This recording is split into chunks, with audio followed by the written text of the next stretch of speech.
கடந்த சனிக்கிழமை June 21 south பிரேசிலில் இருக்க பிரயாக்ரானே அப்படிங்கிற ஒரு சின்ன கிராமத்தில் ஏர் பலூன் ஃபயர் ஆகிருக்குங்க. இதில் 8 பேர் இறந்துருக்காங்க. அதை பற்றி தான் இந்த வீடியோவில் பார்க்க போகிறோம். வாங்க வீடியோக்குள்ளே போகலாம்.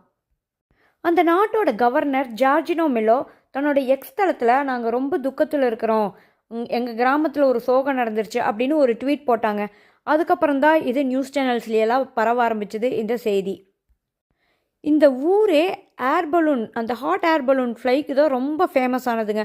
மக்கள், அதாவது டூரிஸ்ட் எல்லாம் வர்றது, இந்த கிராமத்துக்கு வர்றதுக்கு காரணமே இந்த பலூனில் வந்து நம்ம ட்ராவல் பண்ணணும், நம்ம எக்ஸ்பீரியன்ஸ் பண்ணுங்கிறதுக்காக தான் வராங்க.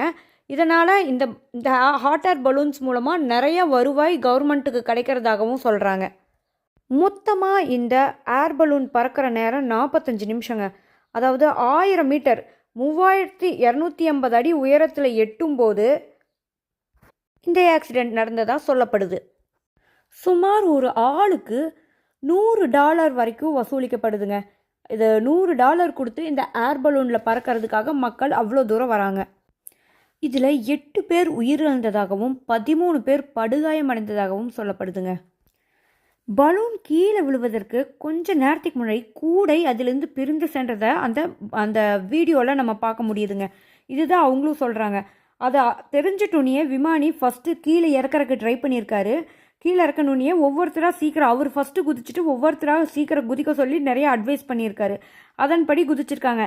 சில பேர்னால தப்பிச்சு வர முடியாமல் தீயோடு சேர்த்து அவங்களும் கருகிட்டாங்க. அங்கே air balloons the nation civil aviation agency அப்படிங்கிற ஒரு ஏஜென்சியோட கட்டுப்பாட்டில் இருக்குது. ஏர் பலூன்ஸ் கம்பெனி சோப்ரேவோர் அப்படிங்கிற ஒரு கம்பெனி இந்த ஆக்சிடெண்ட் ஆகிறதுக்கு முன்னாடி எல்லா பாதுகாப்பு முறைகளும் பின்பற்றுறதா கூறுதுங்க. இதில் எதுவும் பிரச்சனையும் கிடையாது. பைலட்டும் முன்னெச்சரிக்கையாக எல்லாமே சொல்லி, திடீர்னு எதனா ஆச்சுன்னா இந்த மாதிரி தான் பண்ணணும், இந்த மாதிரி தான் குதிக்கணும், எல்லாம் அட்வைஸ் பண்ணி கரெக்டாக தான் எடுத்துருக்கிறதாக சொல்கிறாங்க. ஆனாலுமே இப்படி ஒரு சோகம் நடந்துருச்சுங்க.